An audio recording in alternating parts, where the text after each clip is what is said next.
Hello, it's me, Janette, creator and owner of Pocket Letters and author of Janette Lane Blog. How are you? Hope you've been well. In today's video, I'm going to be sharing how to create an super easy junk journal, and there's a lot to go over, so let's dive right in.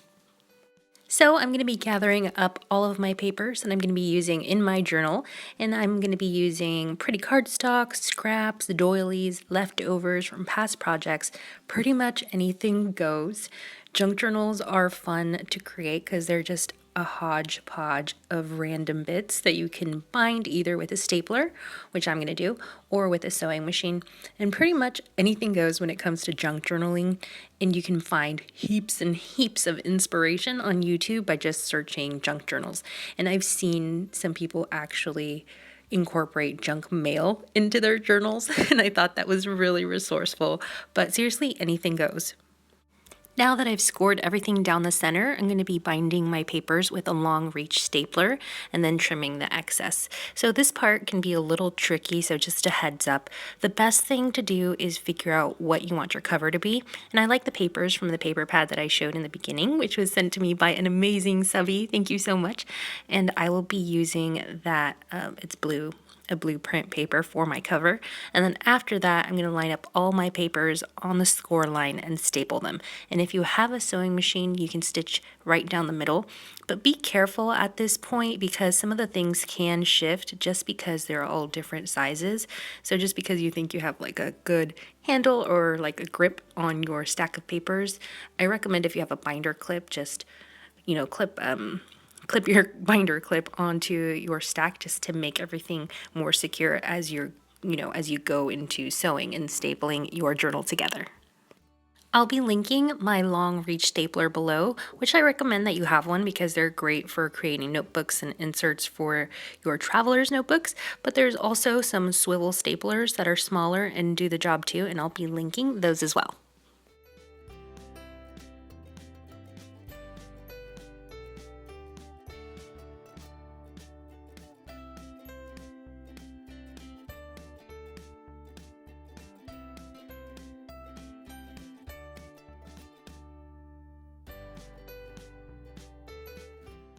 Now that I have my papers in the order I want, I'm going to find the center, which for this journal happens to be where the pink doily is, and then I'm going to flip the whole thing over and staple it 3 times. The reason I flip it is because if I end up stapling it the way it was before with the doily on top, the pokey side of the staple will be on the outside of my journal, and that's not the safest just because it can get snagged or you can snag your finger on it or something like that. So you want the smooth side of your staple on the outside. I've trimmed my excess, and if you notice, my edges aren't exactly clean and smooth and straight, and this doesn't bother me. In fact, I think it adds character and texture to my project, and later on as I'm decorating, you're going to notice that I'll purposely glue things to hang off the edge because it just gives the whole journal more like of a junky feel. Do you know what I mean? That's like the best way I could describe it. Sorry about that. Here I'm grabbing other things to include in my journal like doilies, journaling cards, die cuts, sentiment cards, and for me this is where the real fun starts. I know the video is sped up because the original version is over an hour long, but I was working really fast regardless because I find that I can take hours getting everything perfectly aligned, but I wanted this project to be more intuitive, like just pick a die cut and glue it down and don't second guess yourself and commit to your choice. You know what I mean? I feel like I'm no longer talking about crafts. Didn't that sound like a deep life lesson? Deep life lessons with Janette. Oh my gosh, that sounds really funny. I'm trying to use up as many of my scraps as possible, so I'm trimming them down so that they fit on the page, and I'm not being precise or anything like that or doing any kind of measurements, but just eyeballing it. I'm really bad with measurements and numbers in general. I find that a lot of crafty people especially, are bad with numbers, and I'm the worst. So let me know in the comments if you and numbers are friends, because I'm curious.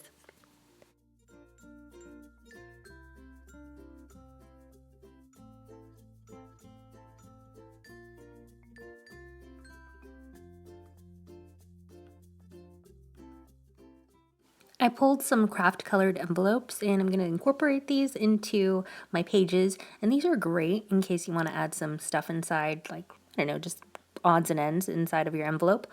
But also, this type of junk journal is mailable. And what that means is you can easily make one of these for your pen pals and fill it with goodies and write a letter and fold up your letter and tuck it into one of these envelopes. And if you do end up doing this, if you think this is a good idea, I recommend that you make the whole journal maybe 3 pages max, just so that it's not so bulky and postage will be cheaper. Maybe I'll do a whole video on that because that would be really fun. These quote cards that you see here, I got from a free download from a girl, her name, oh gosh, I always forget her name. She just had a free download on her blog, and I will be linking that below so that you guys can head to her blog and download these printable quotes. They are probably one of my favorite just things to use for my crafts, and I know if you've been following me for a long time, you know that I've used these in multiple projects and in my planners and in my Midori journal layouts, and so I will have those linked for you below because they're just a great resource.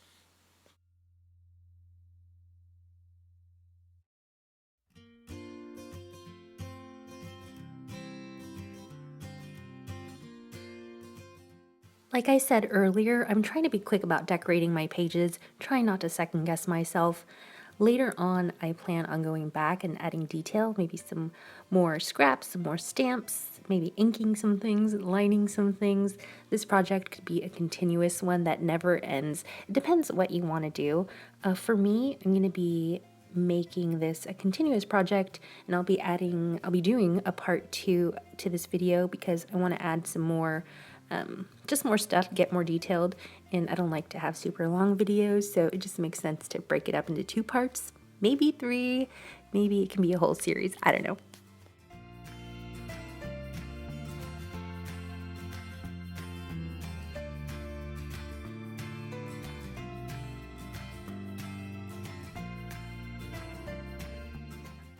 I'm sure you can tell that I'm not decorating each page in order. I'm skipping around, finding what page matches the elements that I've pulled, and then going from there.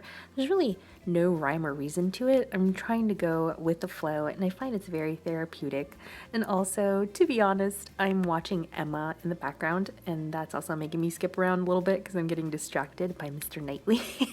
I love that movie, and I'm wondering actually, do you guys craft with movies playing in the background, or maybe you listen to music, or maybe you craft in silence? I don't know.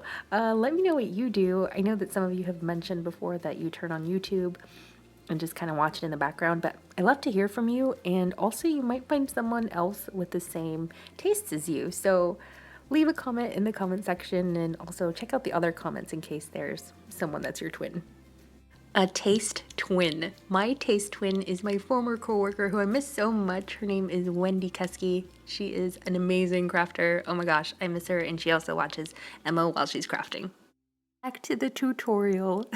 So this doily was driving me a little crazy because it got wrinkled in my storage. So what I'm going to do is take 2 journaling cards and sandwich them, sandwich the wrinkle in the middle, and this is going to hide the wrinkle and create a really cool effect, as you can see. I'm sure you noticed the music sheets that I've been using in my journal, and I got those from a secondhand store. Friends, go to the thrift store or a charity shop and look at their book section. There's you can find music books, maps, or atlases, and these make great additions to your craft stash, especially for projects like these. And you can buy so many, you can get so many books with just a $5. I'm really proud of this page with the vellum. It's my favorite layout that I've done in this journal so far, mostly because I got to use up those hot pink scraps, and I feel like such a responsible adult whenever I use up my scraps without making more scraps. Does that make sense? So like I could have die cut the hot pink pieces into like other shapes, but I got to use them as is, and that made me strangely happy. Go figure.